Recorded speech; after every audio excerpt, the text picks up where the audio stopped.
akan bagi kalian menjadi 4 kelompok. Jadi Ibu jangan ya.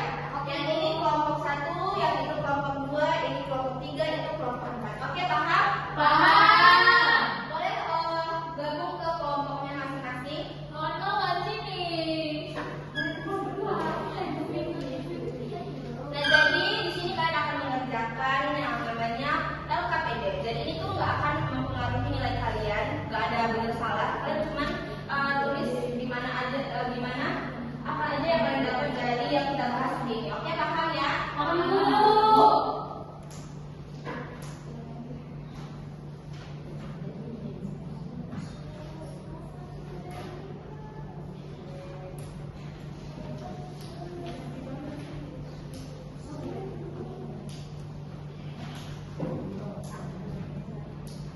Nah, anak-anak Ibu waktunya 5 menit ya dari sekarang. Nanti kalau udah selesai akan Ibu suruh ke depan satu kelompok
audiovisual karena kayaknya lebih menarik dan dia kan ada contohnya langsung, tapi juga ada sound ataupun suara orang yang menjelaskan, jadi kita bisa langsung lihat apa yang dilakukan dan bagaimana cara-caranya itu, jadi bisa bikin lebih paham. Oke, nanti ada semuanya. Mungkin itu saja yang bisa kami sampaikan. Kami